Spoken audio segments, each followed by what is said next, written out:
You're listening to Members of the Jury, the show that takes you straight into the trenches of justice, where the passion, players, and consequences are real. Each episode, we examine current events happening in the system. From the battles in courtrooms to the streets demanding reform, we bring those stories here to you, the members of the jury, because we aren't afraid to take it to the box. What's up, members of the jury? Welcome back to another episode. And we are continuing with this season's theme of highlighting the aspects and focus of due process. Most of my seasons and episodes focus on the quote-unquote front end of the justice system, the various motions, the different parts of a trial, and the fierce defense of the presumption of innocence. In addition, we've argued that due process is the only thing standing between a citizen or non-citizen and the overwhelming power of the state and the executive branch. But what happens when that shield fails? What happens when the gavel falls, the cameras leave, and a human being is handed over to the Department of Justice, whether federally or at the state level? For many, the need for, quote, due process ends at the prison gates. We're told to believe the conviction, forget about the person, and trust that the system will handle the rest. But justice is not a light switch you can simply turn off once someone is behind bars. Today, we're going to be able to highlight an amazing organization that supports those who are incarcerated and dealing with the aftermath of going through the criminal justice system. I'm excited to have Shazad Carbaidwala on today's show to highlight not only himself and the amazing work that he does, but the organization in which he is a member of the board. And so, Shazad, please introduce yourself to the members of the jury. Thank you, Lucas, and thank you for having me on your show.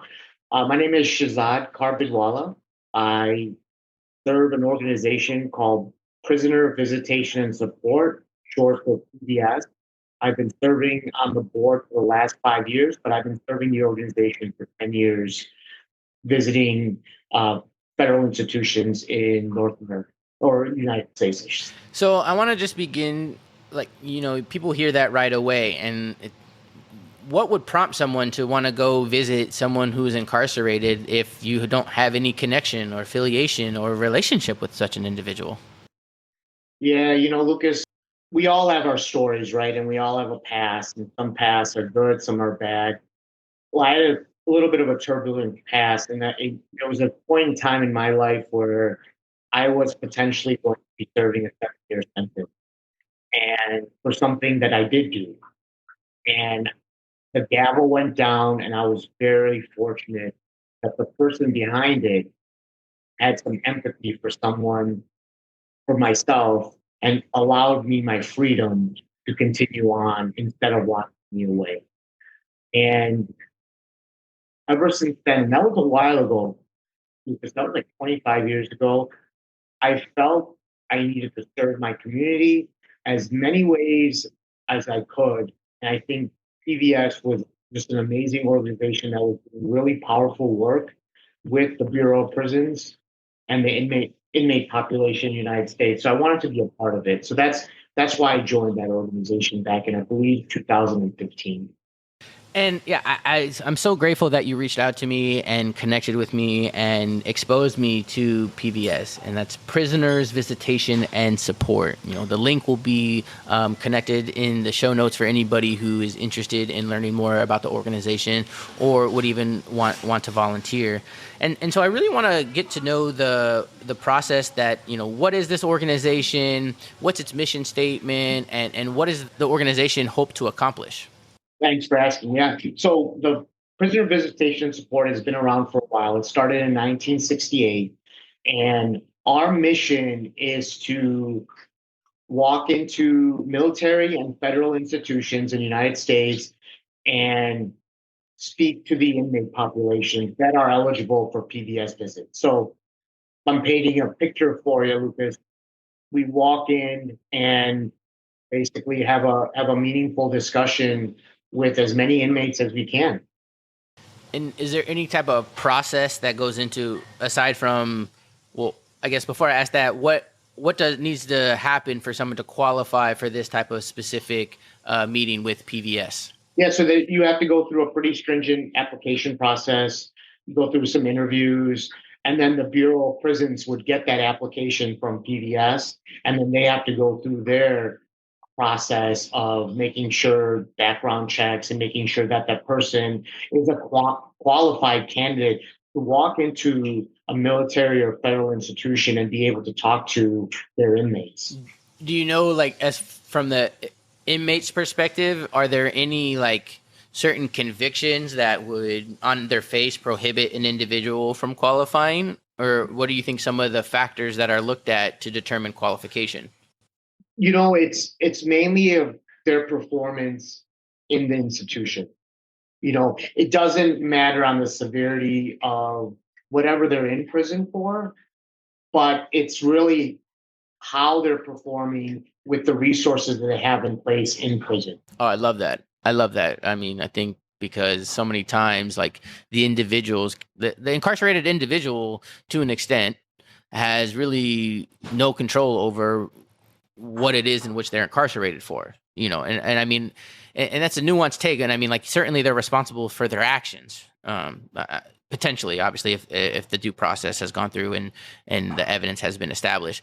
But what I mean by that is that there's a lot of prosecutorial discretion as it relates to what charges are actually filed, because you can have a certain set of facts that could be applicable to multiple different penal codes, and it's up to and the prosecutor gets the final say as to actually which one is filed and moved forward on. I mean, the perfect example alone is a homicide, right? If a homicide occurs, there's a litany of options that the prosecutor's office has. It could be first degree, second degree, manslaughter, vol, unjust, and all of those then can have an impact potentially on certain statuses of an inmate, certain housing options as an inmate. And so that's why I was interested if those on their face would be disqualifiers, because sometimes on the front end, I can tell you that people are disqualified just by the nature of the charge alone for certain diversion options. And so I love to hear that it's really a merit-based system.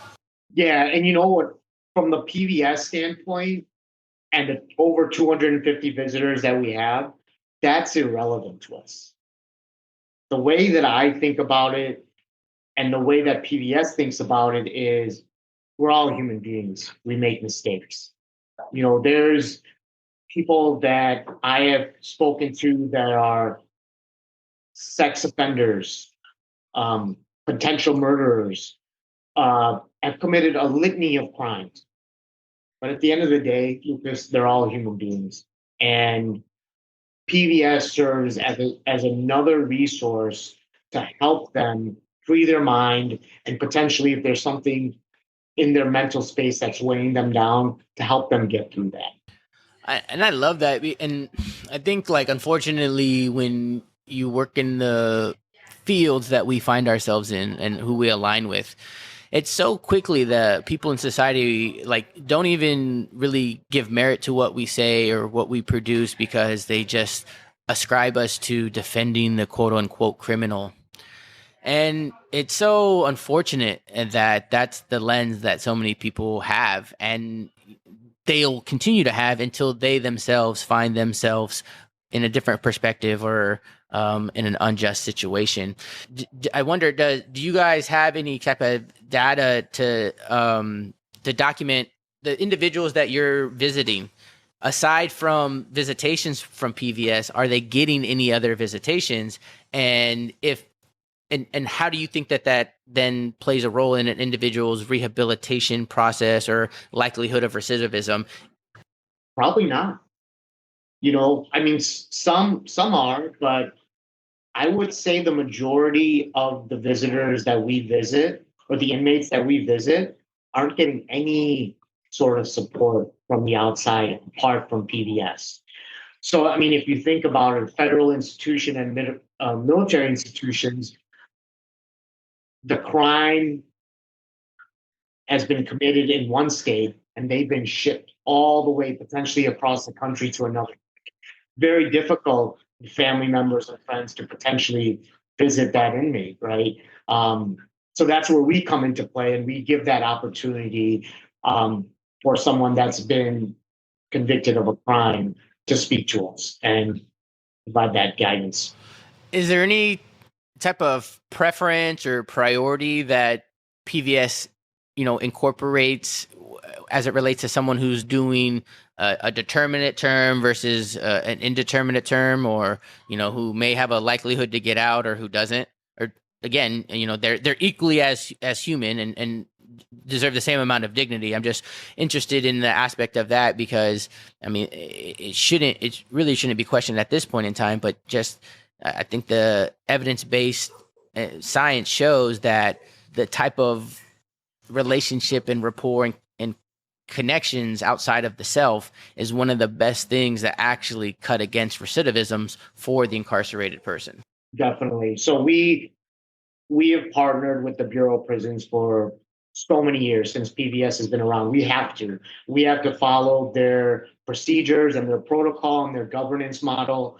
So we have to make sure that if we know that an inmate is eligible for a PVS visit, we want to reach out and make sure that we accommodate them and make sure that they have a voice with us, that we could have that conversation with them. So we rely on the Bureau of Prisons heavily to make sure that they filter out the inmates that we're eligible to see. And is there any and does that cover both people who are serving life without parole and those who are potentially getting out, or is there a focus potentially on those who have a likelihood of getting out, because that's where the real obviously you want to provide those who are serving life and life without parole the same type of humanity and dignity of just interaction, but I didn't know if there was any type of focus from maybe the Department of Prisons on those who potentially could get out because they want to have that added incentive of cutting against the recidivism. Yeah, and no, there isn't. So okay, whether you're serving life or you're getting out in a few months, we still have that human instinct intact where we want to see if you're able to see us, we would like to speak with you. Do you think that does that fact potentially have any influence or impact on what the conversations are about eventually or at any point? Oh, definitely. I think so. I mean, it's the conversation really, Lucas, is typically guided by the person that's serving in the institution. So we have to be very, very good active listeners and listen to what they're telling us. And we could talk about a myriad of things, with sports, religion, politics, whatever that person they want to speak about. We typically engage in that conversation. Oh, I love that. Do you guys ever participate in any type of document production, whether it be books or crosswords, word searches? Does that ever play a role? I know some of my clients sometimes when they're incarcerated, they like the busy work stuff. Yeah, I mean, from the inmates that I've seen, they want to keep themselves busy, right? And what I try to instill in them is maximize on the resources that you have. Keep yourself busy, keep your mind going in a positive direction. Make sure you're maximizing on everything, whether it's crosswords, it's books, it's the gym, it's rec time, it's whatever it may be, school, maximize on that. So as far as bringing things into the institution, I've always had a soft spot for that. And I've always wanted to bring a book or bring something in there for the inmates that I'm seeing. But unfortunately, with the laws that the Bureau of Prisons has said, we're not allowed to bring those type of things. And I think it's construed as contraband. I see. Okay.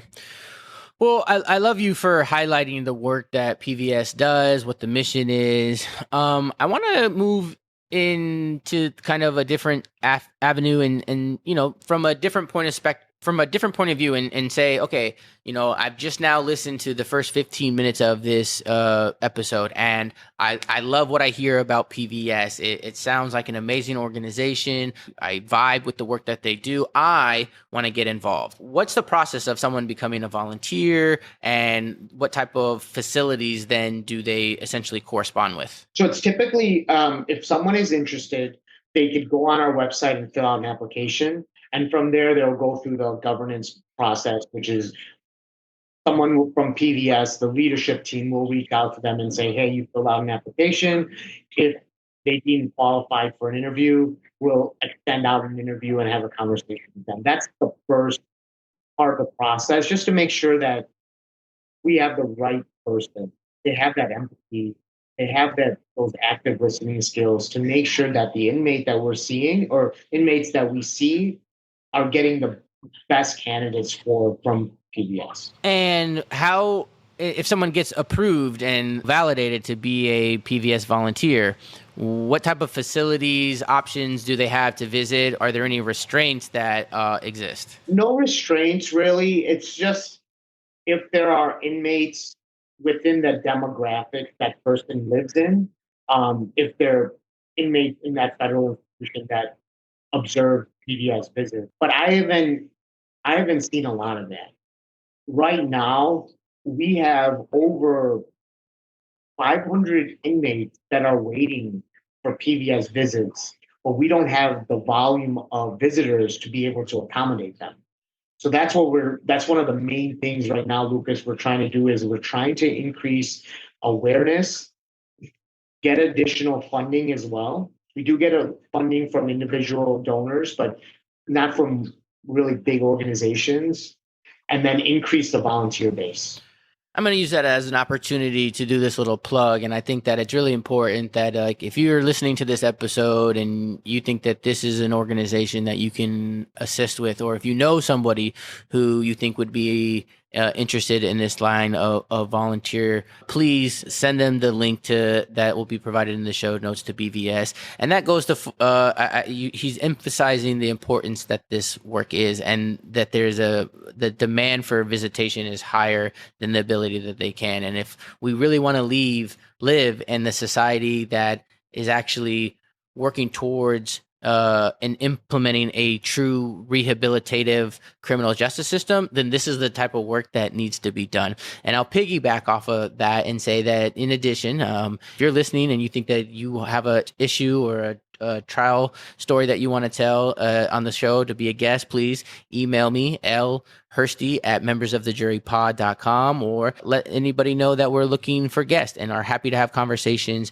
and platform anybody. So much of the work that we do don't get the flowers that we deserve, and I'm here to provide that to people. And so hopefully through that, Shazad, you guys get some volunteers and I get some potential additional guest inquiries. I want to ask you, you were saying that really the big predicate as to where, if someone becomes a volunteer, where they ultimately visit is based off proximity. And I get that. And however you want to look at it, fortunately or unfortunately, there are, prisons all across the United States. As a volunteer, do you find yourself really mainly going to one facility? Do you travel to different ones? And, if you do travel to different ones, I'm interested to know how the difference of the physical environments, if at all, play a role. Yeah, so I used to live in Boston, Massachusetts. So there was a military prison up north from me, about an hour away. I used to visit there, but now that I'm in Chicago, I go to MCC in Chicago, and they're different. They are different. The dialogue from the correctional officers is different. Right now with things changing so much in the Bureau of Prisons, they're going through a whole transformation, it seems like, with different employees coming on, shifting of wardens, assistant wardens. So they try to stay within the parameters of their laws, but things are a little bit different from FMC, where I used to go into in Massachusetts, versus where I am in Chicago now. Yeah, things are definitely a little bit different. And I think that's a good segue to kind of another aspect of the work that you potentially do and its effect. So, like I was saying in my introduction, this season in particular, I'm really highlighting the fact and the focus on due process, right? There's been an attack on due process, in my opinion, by this administration's and who it is actually applicable to. And arguably, it's applicable to any persons at all times on a sliding scale. And so one of the things that I'm interested in is through your work and through your organizations, are there any aspects of due process violations that individuals are suffering even after convicted and spending time in these in facilities? That's something I in my tenure with PVS haven't come across. And I'll tell you why is because part of our policies in PVS through the Bureau of Prisons is that once an inmate gets released into the free world, we're no longer able to have any interaction with them. That's a difficult aspect of the work that I do that I've had to do a lot of self-reflection on. Because Lucas, we build this relationship with somebody, and yeah, now they're out in the free world where we could offer them additional support. And unfortunately, those ties break right when they get released. So they're privy to the real world, the free world, I should say, of having structure and getting through their life outside of prison. Well, I had to ask just out of curiosity, so say that happens, you build an amazing rapport with an individual, they get released, they've gotten to know you on a personal level. And so aside and apart from hitting you up or connecting with you via the organization, they do so on their own accord. What are your options in regards to how you can respond, if at all? That has happened to me before, and I'm sure that's happened to other members of the organization, and we just have to kind of cut ties a little bit and just really away. Yeah. Man, and that's a part of the policy and agreement that your organization has with the Bureau of Prisons. That's a policy. That's interesting. That's super interesting. I honestly can't say that I agree with that and think that is the best policy. I think that honestly, it creates a little bit of I don't want to say a slippery slope, but I mean, you do so much work to prop up an individual in hopes that they don't, engage in any act of recidivism, to then only strip that away once they get out. I mean, you're creating a vacuum, I think.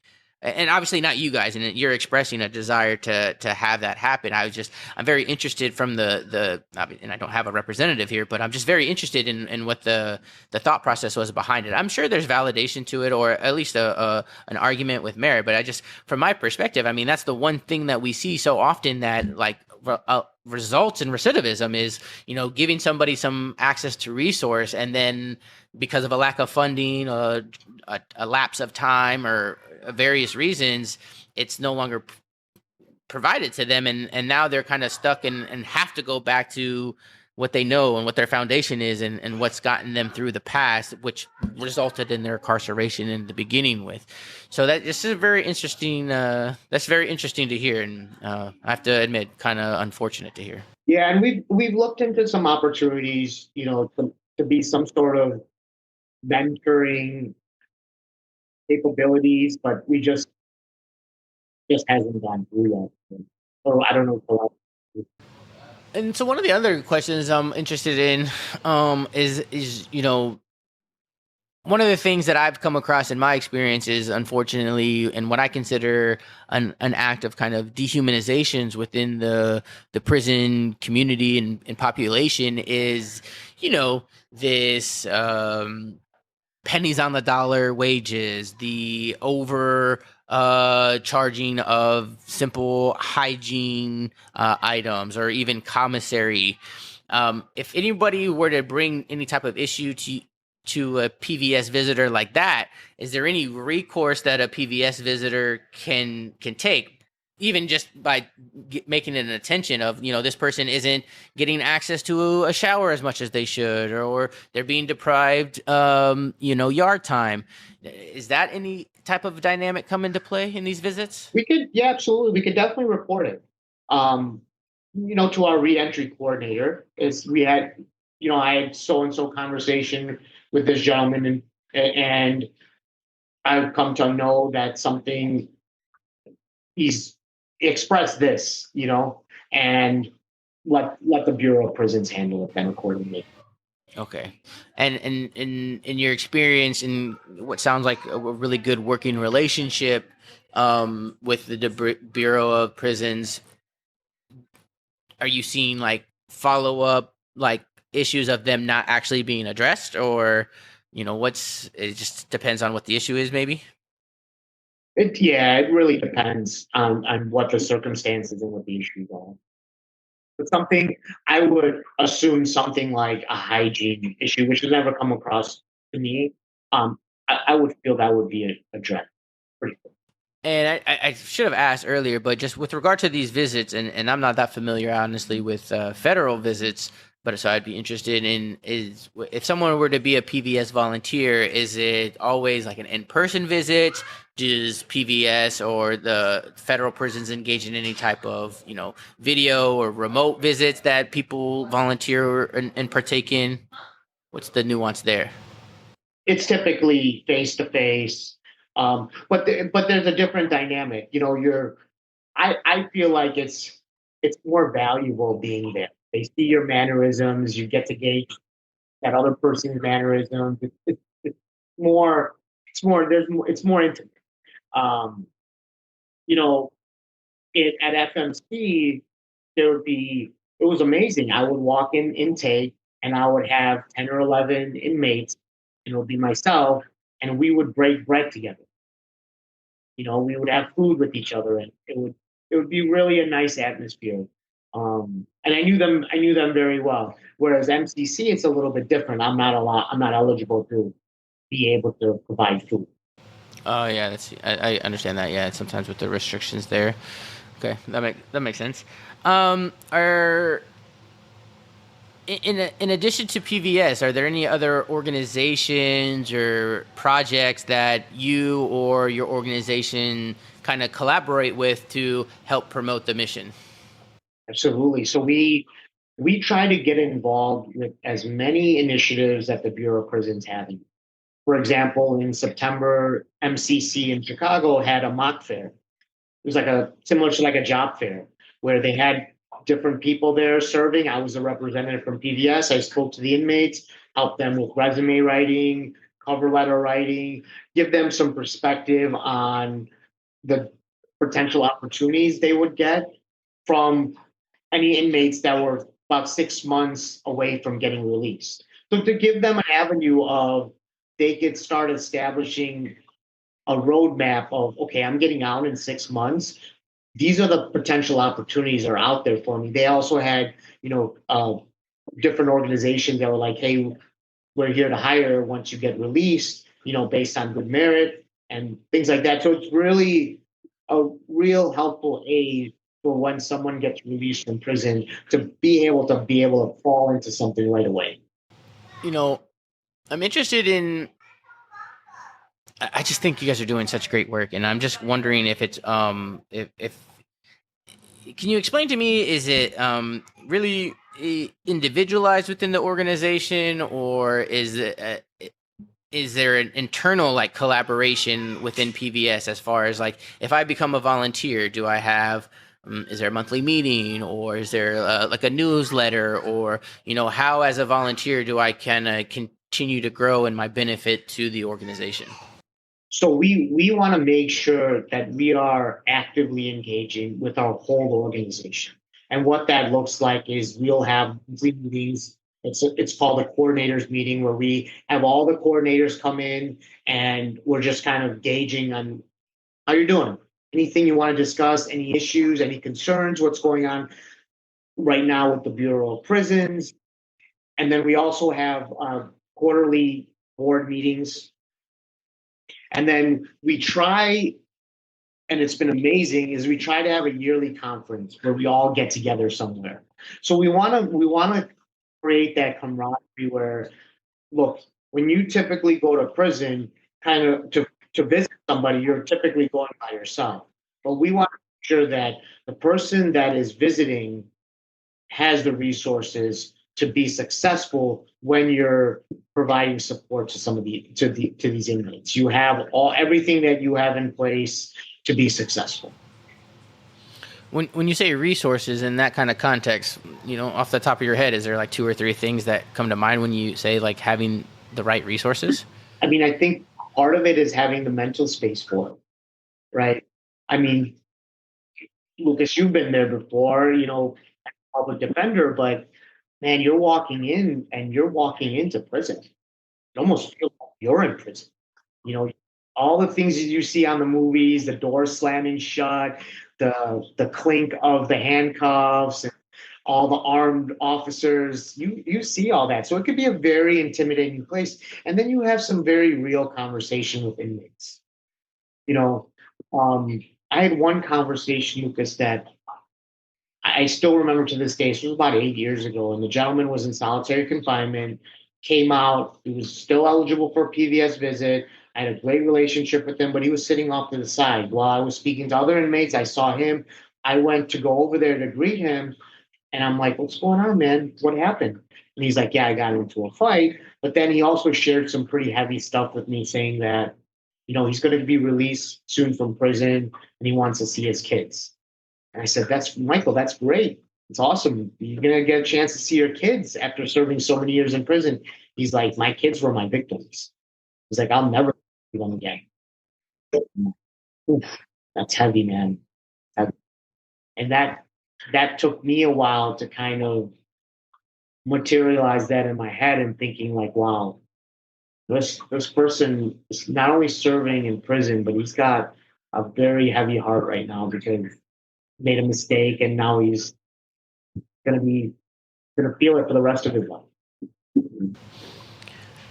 No, and I appreciate that that explanation of what you meant by that, and it makes me, it poses me the second question, because if I was to ever advise anybody to do my work as a public defender, as rewarding as it is, I would have to give them the caveat that it requires a certain thickness of skin for a variety of reasons. But in particularly in as it relates to this conversation, it's because so often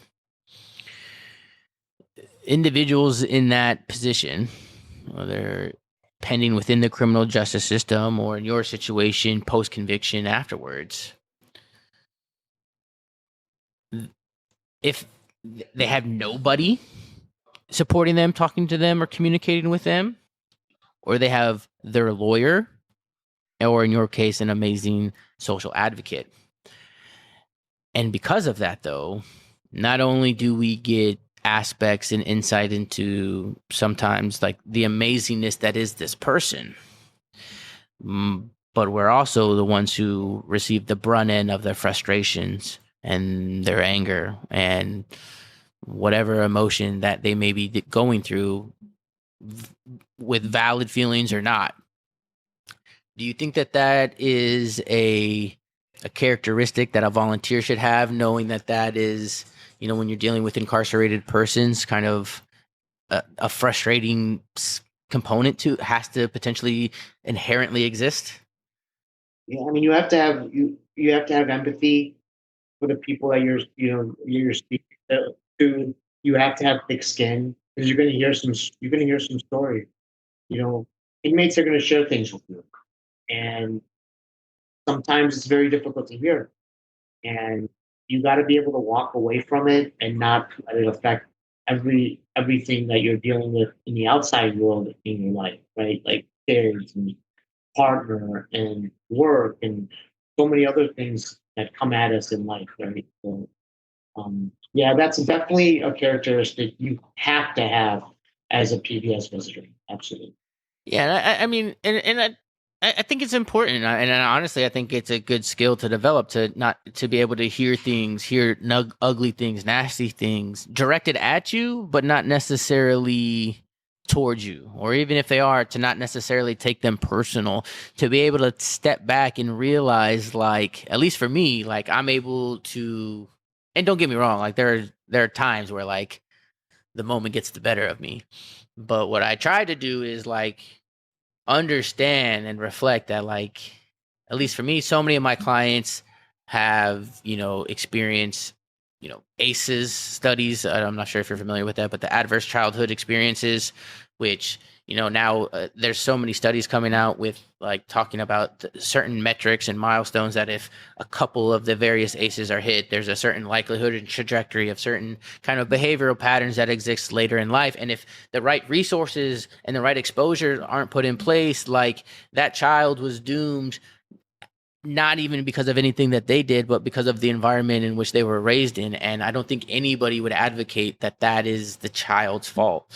And so I think that that's a really crucial and component to understand that a lot of these people, and again, whether they did or didn't do a crime, it does not take away the fact that there's a high likelihood that they experienced some type of trauma in their life. And I'm not saying that as a necessarily blanket justification.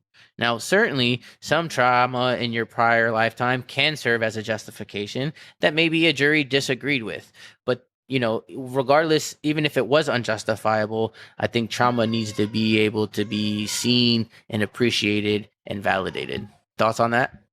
Absolutely. I mean, we all go through some form of trauma in our life. And from what I've seen, the inmates are experiencing trauma potentially on a regular basis. I mean, they are locked away. Some inmates are locked away 23 hours a day. They daily get a cage to walk around in for rec time. They don't get any visit. You know, Fortunately, we're able to go in there and speak to inmates that do potentially have resources to help them and support them while to help them get out and be successful in society. But there's a lot of other inmates that don't have that opportunity. So it's very, very crucial from a PVS standpoint that we're able to tackle and speak to as many inmates as possible. How do you think PVS judges its impact? That's a great question. I would say by the volume of inmates that we're able to see. And that are requesting to be seen. And yeah, exactly. And Lucas, I would love to increase that, because there's so many inmates right now, over 500 that I mentioned before, that are awaiting someone to see them, and they're requesting it. And unfortunately, we don't have the volume of visitors to be able to accommodate them. So that's where that awareness comes in and trying to increase that recruiting base. Do you know how the incarcerated persons are learning about or getting access to information as it relates to PVS? Yeah, so there's a digital platform that the inmates have access to, computers, things like that. I don't know how much time. I mean, I'm sure it varies on them. But then there's also pamphlets and there's postcards that are sent out that have PVS information on there that are on bulletin boards and things like that. Those items that the inmates have visibility to, that's how PBS, that's how we bring awareness into the institutions. Shazad, you said that you've been doing this work for about 10 years or so. And what I'm interested in is, during that time, have you noticed or felt that your perspective about the criminal justice system has changed? I don't know. Look, I have so much admiration for the work that you're doing, Lucas. The work that's happening in the institution, the amount of resources that are out there for inmates. I'm just I commend everyone that's in that state and the work that we do, because for example, a correctional officer, they're going to prison they're going to into an institution every single day, and they're working, but their environment doesn't change. They're still in there. So I just commend the work that's being done. And if there's something that myself and PVS could offer is just another resource to help inmates, cope with the reality of being locked away. I had never thought of the question until just now, but I think it's actually, based off what you said, I think it's a good question. So I get asked all the time what I do for a living, and I tell them, I tell people. And one of the first things, almost 90% of the time, out of someone's mouth after I tell them I'm a public defender, is how do you defend those criminals, those horrible people, those whatever derogatory term you want to put on them? And I tell them, well, one, that's not necessarily what I'm doing. I'm there to defend, their rights and to ensure everyone is abiding by the rules. But there are certainly cases where I'm absolutely defending the individual because I've gotten to know that individual. I've understand the facts aren't applicable to this individual, or the law is outside of its grasp with this individual, or that they have a justifiable trauma that should be heard. And so I do defend the individual. And it's not always met with validity. And so I'm interested, in your work. Right, I have to imagine you're having similar conversations. How do those play out? Similar conversations with the people in the outside, not the inmates, but people. Yeah. Like when someone asks you what, and granted, it's not, maybe it doesn't necessarily come up as much because it's not, or I don't know if it is, but yeah, if you're having a conversation and someone doesn't know you do this type of work, and then they do learn through the conversations, what's kind of an initial response that you get? And then after you kind of explain, is there any shift in the attitude? Lucas, it's been very positive. But I see your point. I see your point. Like when you say you're a public defender, well, why are you supporting, criminals? Well, I don't look at it like that.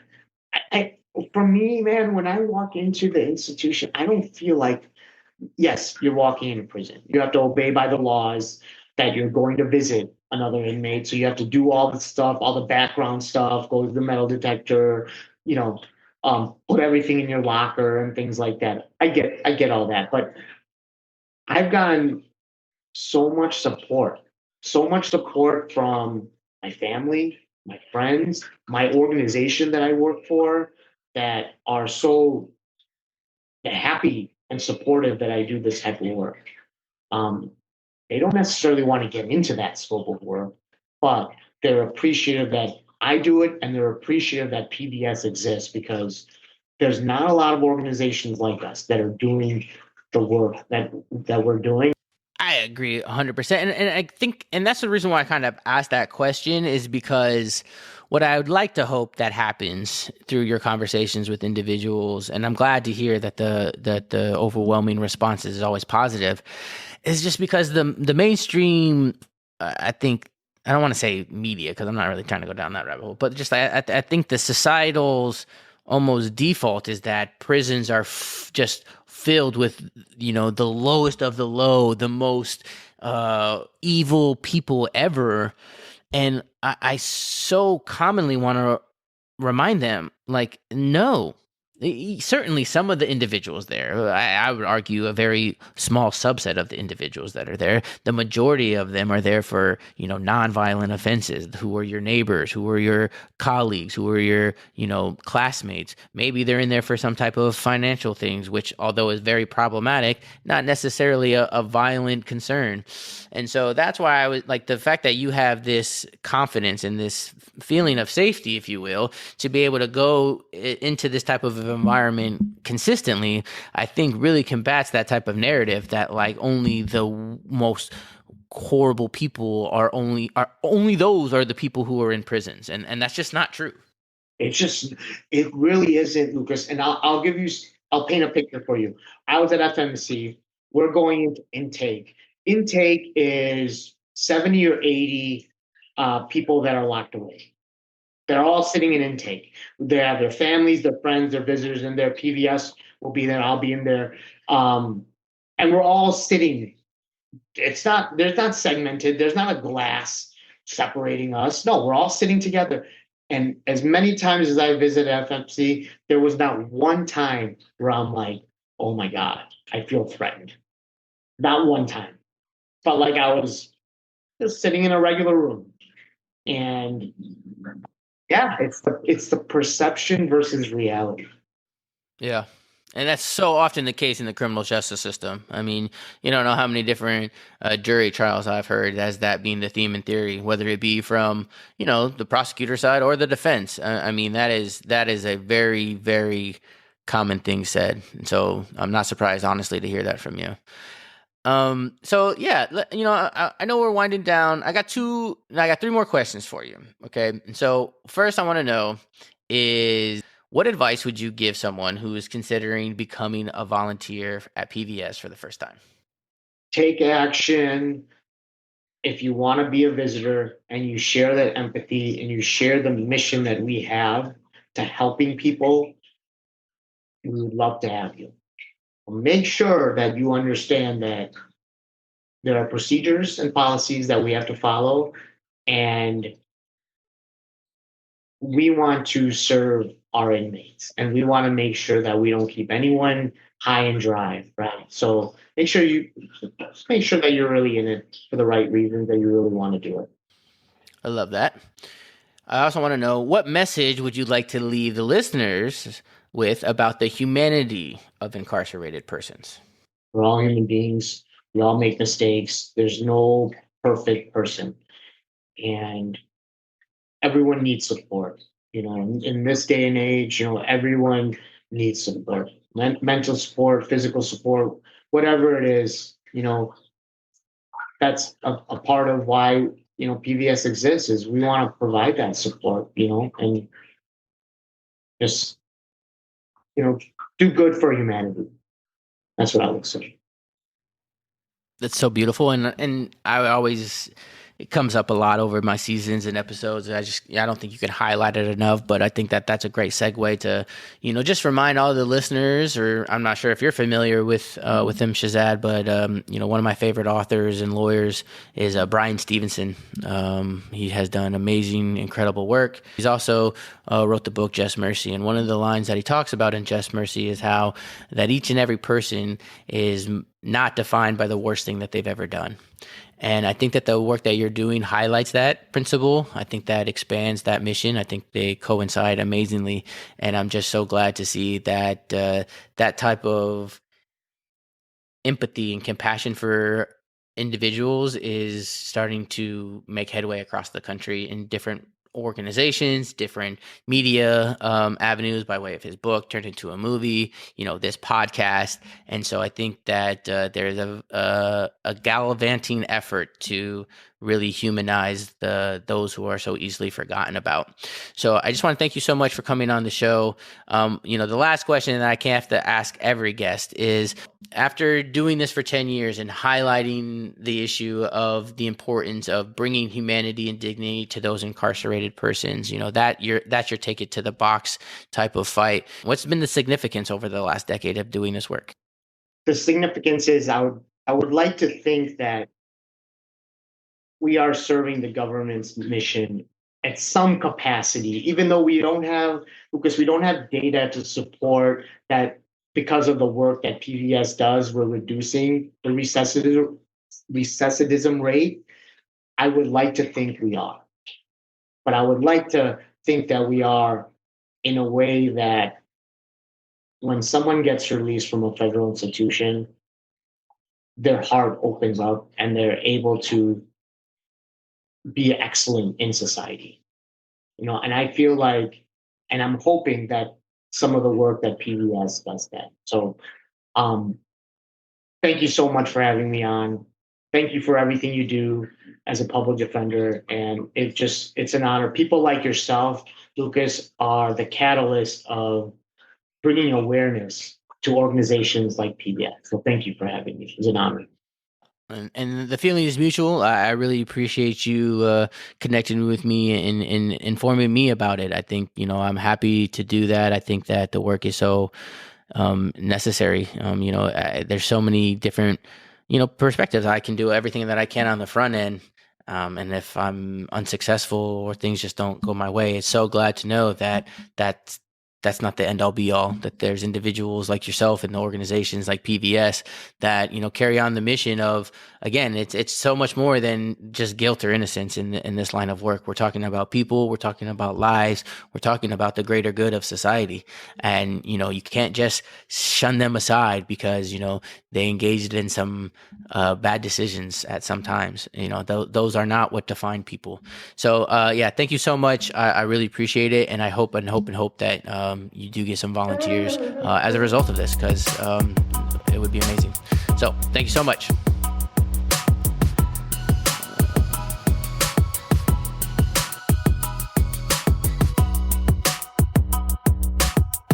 Well, members of the jury, that's our show, and I rest my case. Be sure to come back next episode as we take another matter to the box. If you're a fan of the show, go ahead and subscribe. You can also find us on social media at Members of the Jury. If you want to be a guest or have any feedback, be sure to email us at lhursty@membersofthejurypod.com.